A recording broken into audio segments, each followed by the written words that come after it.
আসসালামু আলাইকুম দোস্ত।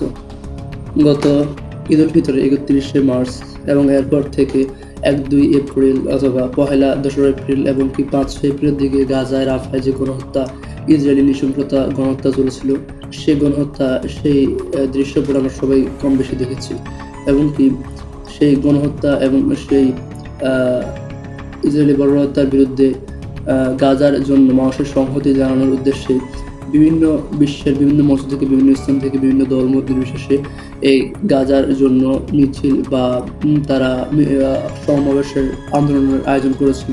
ঠিক তেমনিভাবে বাংলাদেশও ৫-৬ তারিখে রাফায় গাজা ইসরায়েলি নৃশংসতা গণহত্যার পর থেকে যে আন্দোলন যার আয়োজন চলছিল তা ছিল শুধুমাত্র গাজার জন্য। ঠিকমতো শেষ পর্যন্ত বিভিন্ন দল মত নির্বিশেষে, যেমন বাংলাদেশ খেলাফত মজলিস, বাংলাদেশ জামায়াত ইসলামী, এনসিপি, ইসলামী আন্দোলন বাংলাদেশ, বাংলাদেশ আহলে সুন্নাত ওয়াল জামাত সহ বিভিন্ন দলই এর সমর্থন জানিয়েছিল। তেমনিভাবে যেমন বাংলাদেশ জামাত ইসলামীর একজন শিবির নেত্রী শিবির নেতা সাদিক কাইয়ুম এই গণজামায়াতের সংহতি জানিয়েছিল। ঠিক তেমনিভাবে বাংলাদেশ এনসিপি পার্টির একজন মুখ্য নেতা, যিনি হাসাদ আবদুল্লাহ নামেও পরিচিত, তিনি এই গাজার জন্য এই গণজামায়াতের সংহতি জানিয়েছিল। ঠিক তেমনিভাবে আস-সুন্নাহ ফাউন্ডেশন, মিজানুর রহমান আজহারী সহ আস-সুন্নাহ ফাউন্ডেশনের প্রতিষ্ঠাতা শেখ আহমদুল্লাহ সহ এই মিছিলের জন্য, গাজার জন্য সংহতি জানিয়েছিল অনেকেই। মহল হক সহ আর অনেক নেতৃবৃন্দ।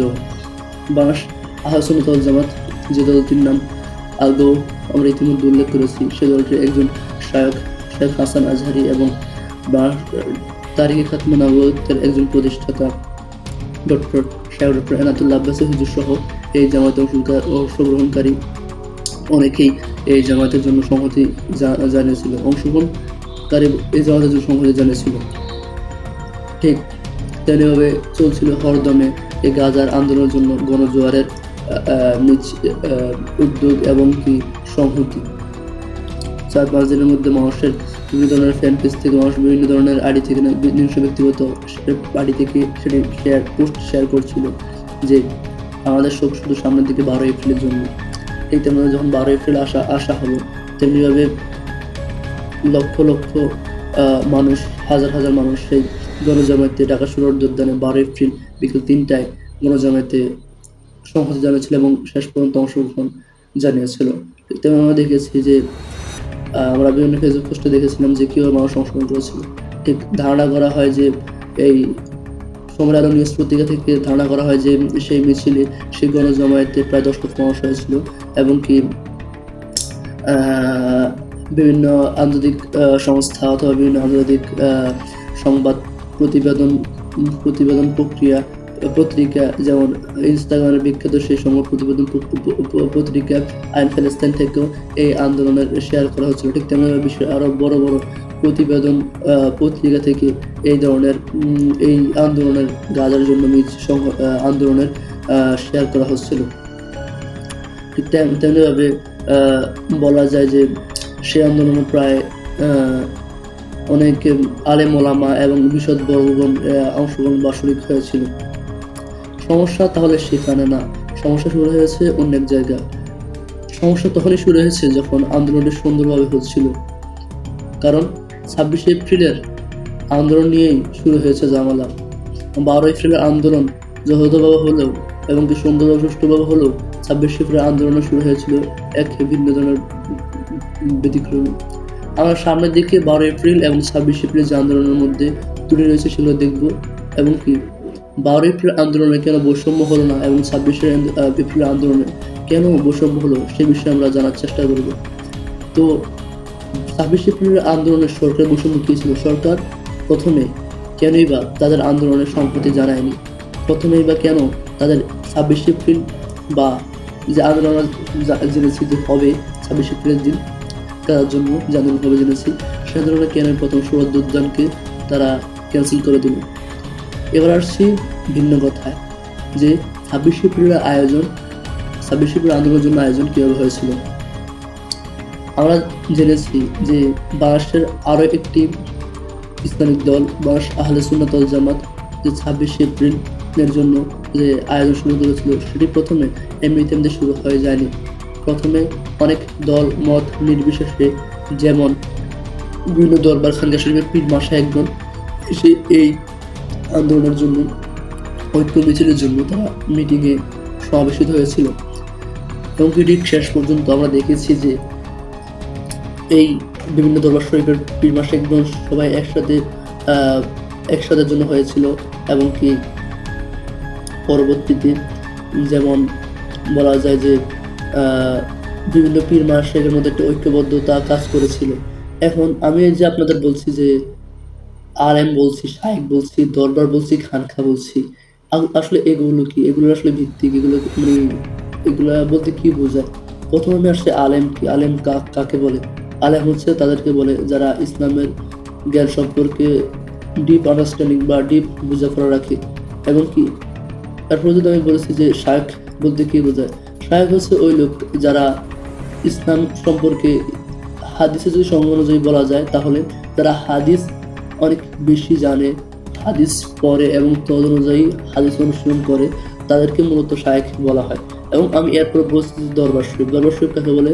দরবার শরীফ হচ্ছে সেই স্থানগুলি যেখানে বিভিন্ন ধরনের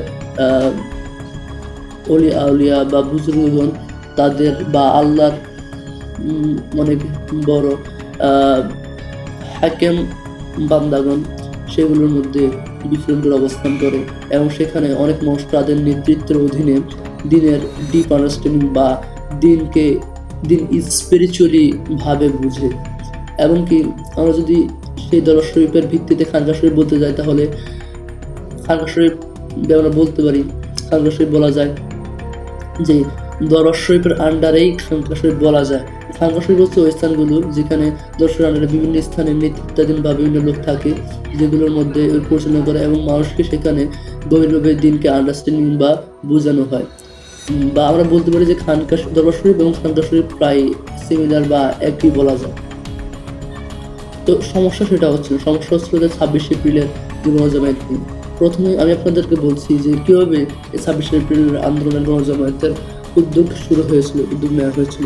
প্রথমে আমি আপনাদের বলছি যে প্রথমে বিভিন্ন ধরনের দরবার থেকে আলেম ওলামারা সেই ধরনের অবসর সংসদে জানিয়েছিল এবং কি সাধারণ সংসদে জানিয়েছিল। এবং কি শেষ পর্যন্ত দেখা যায়নি যে শুধুমাত্র এই আন্দোলনের মধ্যে জামাতের আন্দোলনের মধ্যে জামাত ইসলামী বা এনসিপি বা বাংলাদেশ খেলাফত মজলিস বা বাংলাদেশ ইসলামী আন্দোলন বাংলাদেশ বা বিভিন্ন দল থেকে কোনো ধরনের সংহতি প্রকাশ করে, শুধুমাত্র তাদের নিজস্ব দল যেমন আহলে সুন্নাত ওয়াল জামাত থেকে এই ধরনের সংহতি জানিয়েছিল। এবং তাদের বিভিন্ন দলের শাখা যেমন বাংলাদেশ খতমে তাহরিক খতমে নবুয়ত থেকে বিভিন্ন ধরনের সংহতি জানিয়েছিল। এবং কি বাংলাদেশ হাজী দরবার শরীফ রয়েছে বা বিশ্ব জাকির মন্দির দরবার শরীফ রয়েছে, সেই দরবার শরীফ আমরা যেগুলোকে সেগুলোতে সংহতি জানিয়েছিল। কিন্তু আমরা এটাই বাড়তি বলতে পারি যে মানে ভিন্ন অন্য কোনো দরবার থেকে বা অন্য কোনো দল থেকে এই ধরনের গাজার জন্য মিছিলের সংহতি জানিয়েছিল না। তো সেই হিসেবে আমরা যে একটা কথা বলতে পারি যে প্রথমে এই আন্দোলনের জন্য আয়োজন হয়েছিল 19 তারিখে এবং পরে তাদের নিজস্ব আন্দোলনের কর্তৃত্বকারী phase movement for free Palestine থেকে তারা বিভিন্ন ধরনের উদ্যোগ বা বিভিন্ন ধরনের স্টেপ বা বিভিন্ন ধরনের অ্যাক্টিভিটিস তারা day by day step by step wise তারা শেয়ার করছিল ওই সময়গুলোর 19 তারিখের গাজার জন্য মিছিলের কেন্দ্র করে। সময়টা হচ্ছে 19 তারিখ না, সময়টা 26 এপ্রিলের আমি গাজার জন্য মিছিলের কথা বলছি, যেটা প্রথমে 19 এপ্রিল মিছিলের গাজার জন্য হয়েছিল। ঠিক তেমনিভাবে পরে যেই আন্দোলন হয়েছিল অর্থাৎ এটাকে 19 তারিখ থেকে 26 তারিখে নেওয়া হয়েছিল। ঠিক আছে, তো যখন 19 তারিখে এর দিনকাল পরিবর্তিত হয়ে 19 তারিখ থেকে পরিবর্তিত হয়ে 19 তারিখ থেকে পরিবর্তিত 26 এপ্রিল নেওয়া হয়েছিল, তখন যে এরপর থেকেই কাজকর্ম শুরু হয়েছিল এবং কি সেখান থেকে দেওয়া শুরু হয়েছিল। যখন তারা ঠিক করেছিল যে শরৎ উদ্যানে তারা আন্দোলনটি করবে, ঠিক ওই আগের 12 এপ্রিলের কাজার জন্য মিছিলের আন্দোলনের মধ্যেই ঠিক যখন তারা এই পরিকল্পনা করে তখন যে সৌরদ্বীপ উদ্যানের কথা যে বলেছিল, তারা যে সৌরদ্বীপ উদ্যানের জন্য সরকারের কাছ থেকে অনুমোদন চাইবে, সেই সৌরদ্বীপ উদ্যানের জন্য অনুমোদন চাইবে বেশ কয়েকদিনের জন্য সময় যে তারা নিয়েছিল, কয়েকদিনের জন্য সময় নেওয়ার পর থেকেও তাদের সৌরদ্বীপ উদ্যানে অনুমোদন তাদের পাওয়া সম্ভব, অনুমোদনে যাওয়া সম্ভব হয়নি। ঠিক তেমনিভাবে এই যে মুভমেন্ট ফর ফ্রি প্যালেস্টাইন, যেটার কথা আমি বলেছি, যে আহলে সুন্নাত ওয়াল জামাত যে বাংলাদেশের যে দলটি রয়েছে, সেই দলটি যখন এই আন্দোলনের জন্য আন্দোলনের জন্য আয়োজন করছিল, তখন তাদের এই মুভমেন্ট ফর ফ্রি প্যালেস্টাইন আইডিটিকে তারা একটু অফ করে বা বন্ধ করে বা এটাকে স্কিপ করে মোটামুটিভাবে তুলনামূলকভাবে তারা পরবর্তী তার নতুন আইডি বা ফ্যান পেজ খুলে, যেখান থেকে তারা বলা হয়েছিল যে তাদের সকল ধরনের কার্যক্রমের পরবর্তী দিক নির্দেশনাগুলো এখান থেকে তারা প্রকাশ করা হবে বা ছাড়া হবে। এবং কি পরে যখন 25 এপ্রিল আসা হলো, সেই দলটি অথবা সেই নামটি, সেই ফ্যান পেজের নামটি সম্ভবত 25 এপ্রিলে দেওয়া হয়েছিল, সম্ভবত আমি সম্পূর্ণভাবে বলছি 25 এপ্রিল দেওয়া হয়েছিল, এবং তারা সম্ভবত 25 এপ্রিল থেকেই, অর্থাৎ 25 এপ্রিল থেকে তারা মূলত এই ফ্যান পেজ, অর্থাৎ যার নাম হয়েছিল আধিপত্য বিরোধী মুসলিম ঐক্য মঞ্চ, সেই পেজ থেকে তারা পরবর্তী যে 26 এপ্রিলে গাজার জন্য আন্দোলনের আয়োজন, সেই পোস্টগুলো তারা সেখান থেকে শেয়ার করা হচ্ছিল, এবং সেখান থেকে তাদের এবার অনুমোদনের পালা। তাদের যে সৌরদ্বীপ থেকে গুপিবাগ মাঠে নেওয়া হয়েছিল, গুপিবাগ মাঠে জাতীয় প্রেস ক্লাব বা জাতীয় সবুজ ক্লাবের সামনে তারা নেওয়া ছিল, সেগুলো নিয়ে আমরা যদি কথা বলি, তখন আমরা আসুন বলতে পারি যে আমরা দেখেছি যে যখন তারা সৌরদ্বীপ উদ্যানের জন্য তারা অনুমোদন চাইবে, তখন তাদের এই অনুমোদন চাওয়া হয়েছিল, কিন্তু তাদের এই অনুমোদন সৌরদ্বীপ উদ্যানে তাদের দেওয়া হয়নি, এবং পরবর্তীতে তাদেরকে মাঠে রিপ্লেস বা কনভার্ট করা হলো। কিন্তু পরবর্তীতে সৌরদ্বীপ উদ্যানের গুপিবাগ মাঠ দুইটা স্থানে রূপান্তরিত হয়ে তাদেরকে পরিবর্তন করে তাদেরকে শেষ পর্যন্ত জাতীয় প্রেস ক্লাব বা জাতীয় সচিবালয়ে তাদেরকে স্থান দেওয়া হলো। তেমনিভাবে যে বাংলাদেশের আহলে সুন্নাত ওয়াল জামাতের বিভিন্ন দল থেকে তাদের দুঃখ বা ব্যক্তিত্ব প্রকাশ করছে। আমরা জেনেছি অলরেডি যে বাংলাদেশের এই মিছিলের মধ্যে প্রায় অনেক মানুষ হয়েছিল এবং অনেক কথাই হয়েছিল। তেমনিভাবে কথাগুলো যদি বিশেষভাবে বলতে যাই, তাহলে 26শে মার্চের এই আয়োজনে নাকি বাংলাদেশের বিভিন্ন জায়গা থেকে বিভিন্ন গাড়ি, বিভিন্ন বাস, বিভিন্ন ট্রাক ইত্যাদি যানবাহন করে যেগুলো করে মানুষ আন্দোলন যাচ্ছিল, সেই বাস, ট্রাক, বিভিন্ন যানবাহনগুলো নাকি আটকে রাখা হয়েছিল বা গাড়ি আটকে রাখা হয়েছিল তাদেরকে বাধা দেওয়ার জন্য। আমরা অনেকে দেখেছি যে সেই তথ্যগুলো পুরো বাংলাদেশে ছড়িয়ে গিয়েছিল, সেটা সত্য ছিল, এবং তারা যা করেছে সেগুলো করেছিল যে বাংলাদেশ একটি দল, যে আমাদের সুপরিচিত দল বাংলাদেশের জামাত ইসলামী লোকেরা এগুলো করেছিল। কিন্তু কেন এগুলো করেছিল বা এর পেছনে বা ভিত্তি কি, আমরা এটা অবশ্যই এটা জানি যে এটা সবাই পরিষ্কারভাবে এটা জানে যে বাংলাদেশের ফেসিবাদ বা ফেসিস্ট বিরোধী আন্দোলনের জন্য সবসময় বাংলাদেশের জামাত ইসলামী বা বাংলাদেশের বিভিন্ন দলগুলো সদস্য থাকে, ঠিক আছে। তো সেই হিসাবে তাদের একটা অবস্থান ছিল, বাংলাদেশ সরকারের একটা অবস্থান ছিল যে সেখানে তারা ফেস বিরোধী যে আন্দোলন, ফেস বিরোধী যত ধরনের কৌশল বা উদ্যোগ নেওয়া হবে, সবগুলো উদ্যোগে যেন তাদের সম্পূর্ণ নেওয়া হয়, তাদের সে ধরনের একটা উদ্যোগ বা কৌশল বা অংশ ছিল।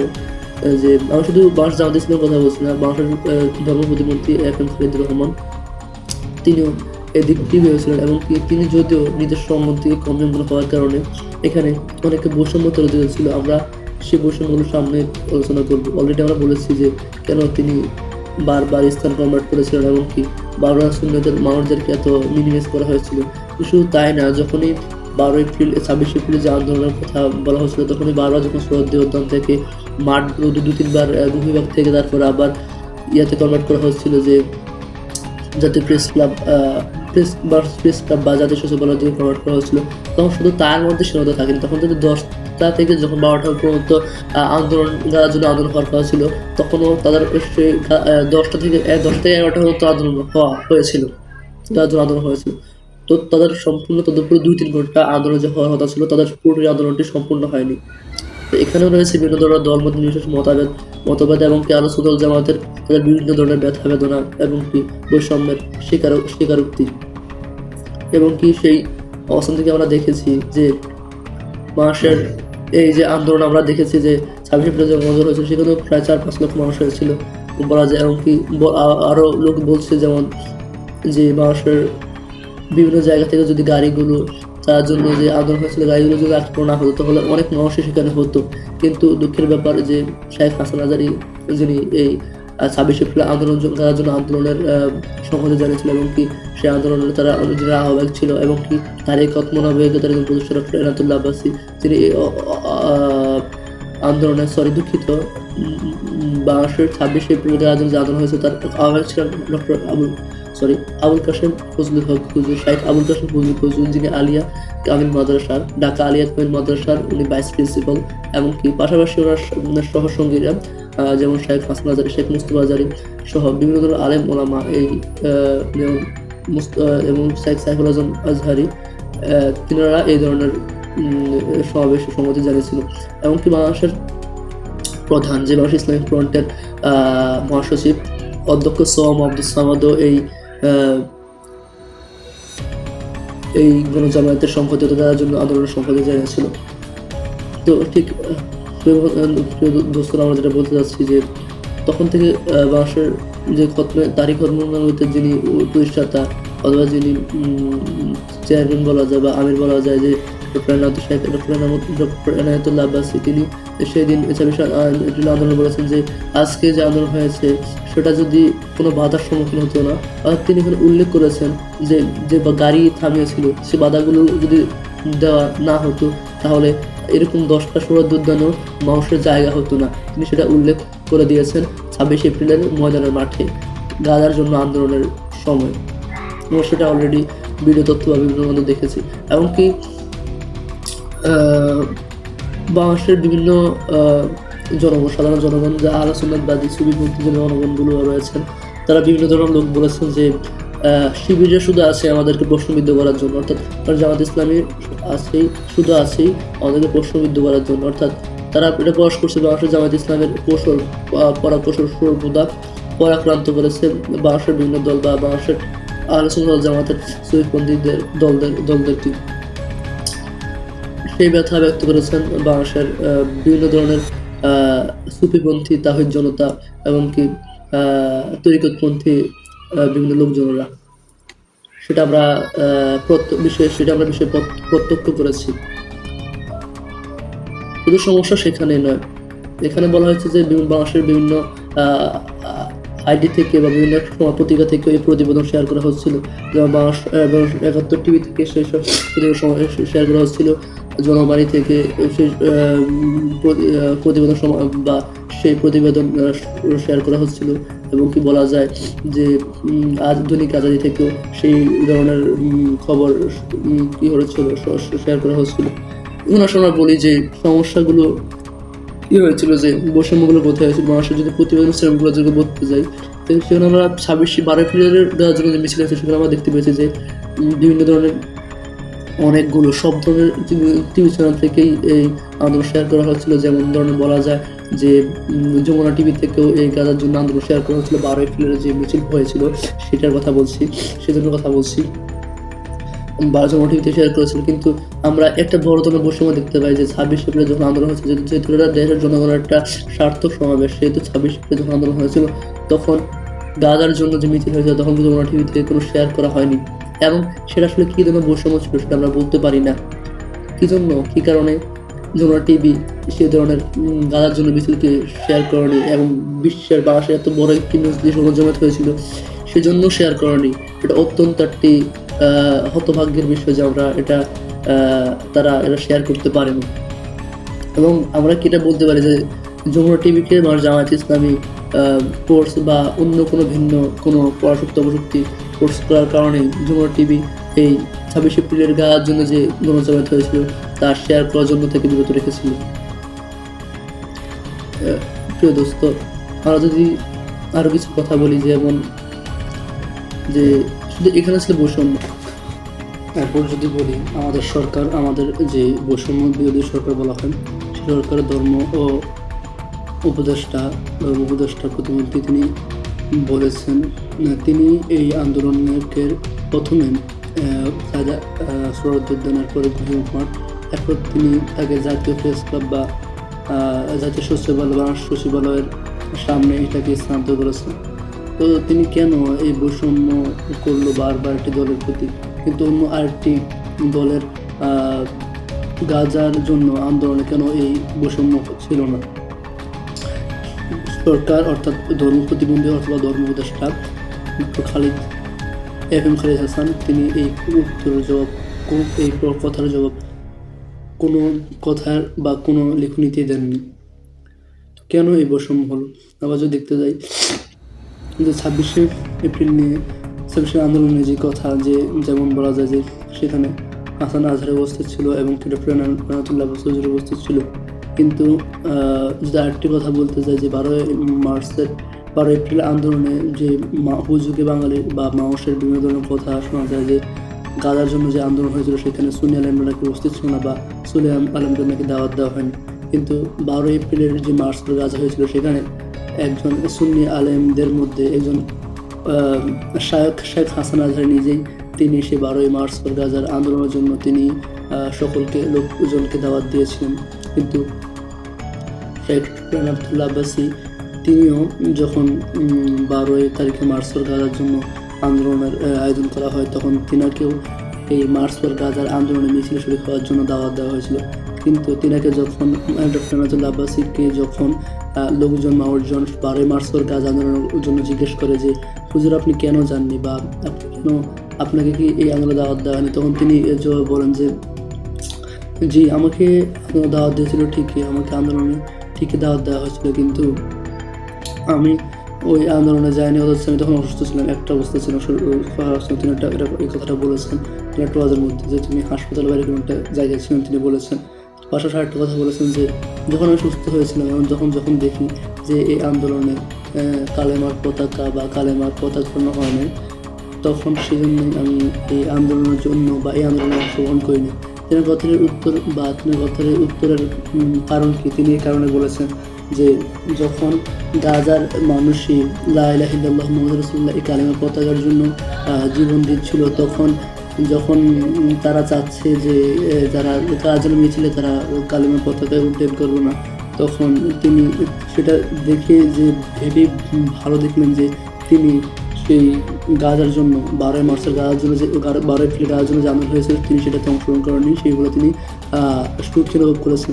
তেমনিভাবে আরেকটা কথা বলা যায় যে শেখ হাসান আজহারির কথা, যিনি এ দাওয়াতে 12 মার্চ পর গাজা 12 এপ্রিলের মার্চ পর গাজায় দাওয়াত পেয়েছিলেন, কিন্তু তিনি এই 12 এপ্রিলের মার্চ পর গাজার জন্য তিনি সেই মিছিলে বা আন্দোলনে অংশগ্রহণ করেননি। তিনি কেন করেননি তিনিও এই কথার কোনো জবাব বা উত্তর দেননি। ঠিক তেমনিভাবে 12 এপ্রিল যখন মার্চ পর গাজার জন্য আন্দোলন হয়েছিল ঠিক তখন শেখ ডক্টর মিজানুর রহমান আজহারি তিনিও মুনাজাতের মাঝখান থেকে তাড়াতাড়ি তাড়াহুড়ো করে তড়িঘড়ি করে উপরের দিকে উঠে গেলেন এবং উপরে উঠে চলে গেলেন। তিনার এই কথার জবাব বা এই কথার কোনো উত্তর পাওয়া যায়নি। তেমনিভাবে যে ডক্টর এনায়েতুল্লাহ আব্বাসী তিনি উত্তর দিয়েছেন, হাসান আজহারি তিনার কোনো অবস্থান পরিষ্কার করেনি, ডক্টর মিজানুর রহমান আজহারি তিনি কোনো অবস্থান পরিষ্কার করেনি। তেমনিভাবে আমাদের বৈষম্য বিরোধী সরকার যিনাকে ধর্ম উপদেষ্টা বা ডক্টর FM খালিদ হাসান খালিদ রহমান বা খালিদ হাসান বলা হয়, তিনিও তিনার এই বৈষম্যের কোনো ধরনের জবাব স্পষ্ট করেননি বা কোনো ধরনের কথা স্পষ্ট করেননি। তো দিন শেষে একটা কথাই বলা যায় যে যখন মানুষের মাঝে যখন দ্বন্দ্ব ছড়ানো হচ্ছে, যখন সাধারণ মুসলমান এখন যখন আপনার জন্য আমার মতন সাধারণ মুসলমানদের জন্য যে সাধারণ যে এই সকল দ্বন্দ্ব ছড়ানো হচ্ছে, তখন শেষ পর্যন্ত দোষগুলো কাদের হচ্ছে, শেষ পর্যন্ত দোষগুলো কারা ঠেকছে, সেই বিষয়গুলো আমাদের দেখতে হবে যে আমরা কার জন্য দায়ী হয়ে আছি, আমরা কাদের জন্য এই ধরনের দ্বন্দ্ব বৈষম্য সৃষ্টি হচ্ছে। তেমনি একটি কথাই না, 26শে মার্চের গাজায় যখন 26শে মার্চের গাজায় যখন মানুষগুলো বা অন্যান্য দল মত বিশেষে যেমন বাংলাদেশ জামাত ইসলামী শরীফ হননি বা ডক্টর মিজানুর রহমান আজহারি হাসান আবদুল্লাহ এসব মামুনুল হক সহ বিভিন্ন নেতৃবৃন্দ যখন সেখানের মধ্যে শরীক হন নাই, তখন তিনি এটাই বলেছিলেন যে এটাই তাদের দ্বন্দ্ব ছিল যে তারা সেরা নারী রিসালাত তাকবীর নারী রিসালাত স্লোগান কেন দেওয়া হয়েছে সেজন্য তারা সেখানে জাননি। একদিকে যেমন এনায়েতুল্লাহ আব্বাসী বলেছিলেন যে যেই মার্চ ফর গাজায় কালেমার পতাকা ওঠানোই হয়নি, সেই মার্চ ফর গাজার জন্য আমি কেন যাব? আর আরেকদিকে মিজানুল আজহারি বা ওনাদের দলের মতো লোকেরা বা বাংলাদেশ জামায়াত ইসলামী, আসকার আবদুল্লাহ বা শাইখ আহমদুল্লাহ সহ যেখানে তিরঙ্গা স্লোগান দেওয়া হবে বলে সেখানে তারা সেই মিছিল বা সেই মার্চ ফর গাজায় 26 এপ্রিলে যোগদান করেননি। এই ছিল ওনাদের মতো বৈষম্য। এখন দিন শেষে আমার আপনার কোনো ক্ষতি হচ্ছে না, বা বলতে বলতে যাচ্ছি যে মানে যে শায়েখ মিজানুল আজহারি বা শায়েখ আহমদুল্লাহ ওদের মতো শায়েখদের বা হাসান আজহারি বা বিভিন্ন আলেমদের কথাই বলা যায়, ওনাদের মতো শায়েখদের বিশেষ কিছুই হচ্ছে না। স্পষ্ট বিভ্রান্তিতে পড়ছি, দ্বন্দ্বের মধ্যে পড়ছি আমরা, আমাদের মতো সাধারণ মানুষরা। তো আপনার কাছে আমাদের একটি বিনীত অনুরোধ, আপনার কাছে আমাদের একটি বিনীত অনুরোধ যে কী দরকার আসলে আসলে কী দরকার এসব দ্বন্দ্ব ছড়ানোর মধ্যে দিয়ে? কেন বা আপনাদের মধ্যে নিজের মধ্যে দ্বন্দ্ব রেখে আপনারা আমাদের মতো সাধারণ মানুষদের মধ্যে দ্বন্দ্ব ফেলছেন, আমাদের সাধারণ মানুষদের মধ্যে বিরোধ সৃষ্টি করছেন? সেই ধরনের দ্বন্দ্ব দূরে রেখে সেই ধরনের দ্বন্দ্ব তুলে ধরে আপনাদের কী এমন লাভ বা ফায়দা হচ্ছে? ঠিক তেমনিভাবে এই মিছিলকে কেন্দ্র করে 26 এপ্রিলের মার্চ ফর গাজা আন্দোলন সমাবেশকে কেন্দ্র করে 26 এপ্রিল যে রোহিজ হত্যাকাণ্ড হয়েছিল, তিনার ব্যাপারটাও তো নিষিদ্ধ ছিল, বা তিনার বড় রচিত হত্যাকাণ্ড ছিল, যা আমরা পরবর্তী ভিডিওতে তথ্যসহ পুরোপুরি লিরিক্সে তুলে ধরবে ইনশাআল্লাহ। এই ছিল আমাদের আজকের ভিডিও। কেন বা হুজুর আলিম ওলামাদের মধ্যে তো বৈষম্য থাকে, তাহলে সত্যিই কি তাদের বৈষম্যের মূল কারণ?